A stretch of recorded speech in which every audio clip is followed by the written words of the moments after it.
Hey everybody, welcome to the Skyways to Highways channel, where my husband and I and our little golden retriever puppy Goldie are preparing to hit the road on our big adventure in our brand new RV, April 2026. We are journeying from Florida to Alaska and super excited to have you guys join us along the way. Today's video is we have parked our RV on a concrete pad that we had poured. We are starting on little upgrades, like the mattress will come, but just filling up little things for now, like the cupboards, just some shelf liners for now, trying to figure out what we're gonna do with our glasses and stuff like that. So as we're slowly making a mess, I do have some cool things I wanted to show to you guys today that my husband Fred is going to show you some cool things that we've been working on as well while we're working in the RV to keep the power on to let everything run through as we prepare. So the first thing that hubby did, and you'll see Fred come on and talk, is we added in these new extendable shelves.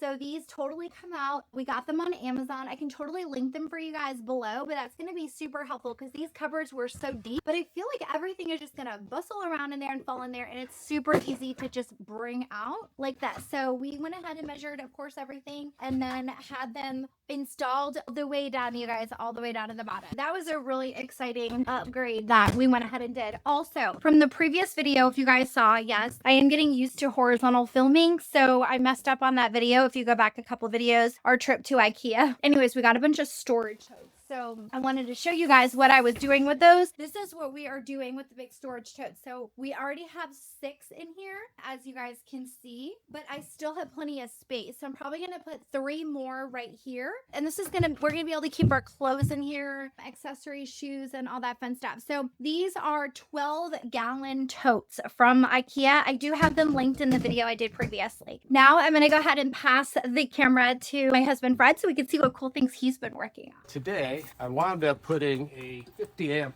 breaker outdoor box. Now I have 50 amps going into the RV at all times, so I could run both air conditioners and even the microwave. It's fully useful, especially since we live in Florida and it gets pretty hot even in the wintertime. This I bought on one of those popular websites. Basically, it's a surge protector and protects the RV's voltage and electronics inside the RV. This will, in theory, cut it off. Now, it had very good reviews, but we'll see as we go along if it lasts or not. The other thing I'm going to do is, because the RV is a little bit too close to the fence, I'm going to get an extension for this so I can move it back on the pad we made about 6-7 months ago. The other little thing I've got today is this water flow meter, because I don't want to overfill my tanks. I have a 50-gallon freshwater tank, so I can just turn it on, and as you can see, it'll start recording the gallons used to pump into my fresh water tank. So around the 50-gallon mark, I know it's almost full, because if you overfill it, I do have a hose on top of the tank, and it does dump to the ground, which is great, but some tanks don't have that. Some RVs don't have that. So I got this as a precaution. When it's close to 50 gallons, I know I'm full. So that's just one little add-on that I did today as well. And of course, the box takes a while to put in because I do it on the circuit breaker panel in the house.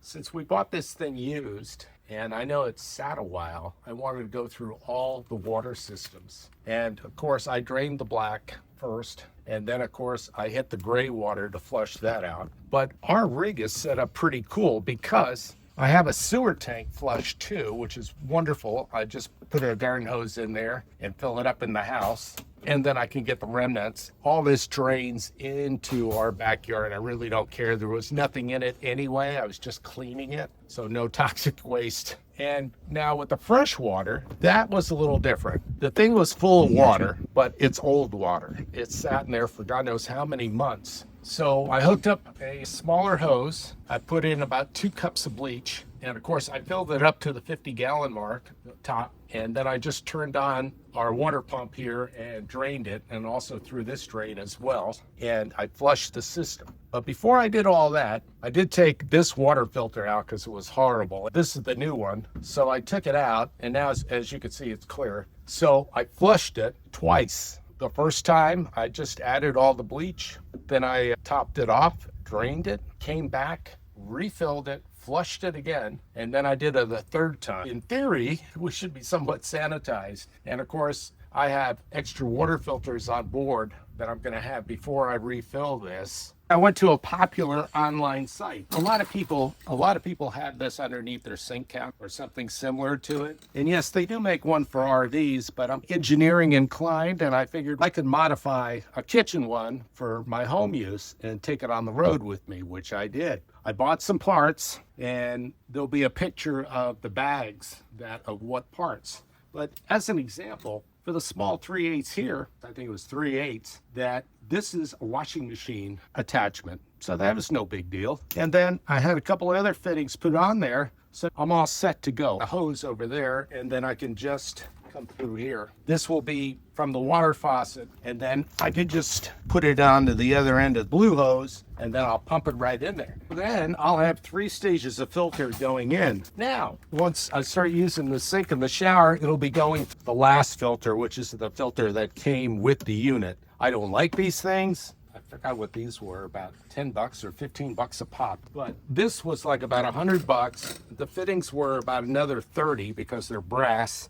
And other than that, I got a pretty decent water filter system for fresh water. Since we had to remodel our house, all the extra wood scraps I saved because I'm always doing projects. So this water filter thing is handy. It does have a handle on it, but I'm gonna paint this with extra paint I have laying around. I'm gonna screw it in here because it's gonna be on the ground a lot. It'll probably be on dirt wherever the water dispenser is at the campground. I know this is a cheap fiberboard, but we'll see how long it lasts. It's just temporary, and I had some time, so I just thought I'd put it together. It fits perfectly in the RV. Thank you so much for watching, you guys. Don't forget, if you want to go ahead and follow us along on the journey, to subscribe and turn that bell on. We do plan to set a live schedule just so we can reach out to the community as well and get to know all of you guys, answer any questions for any newbies out there that may be considering joining the RV life and or just want to follow along the journey.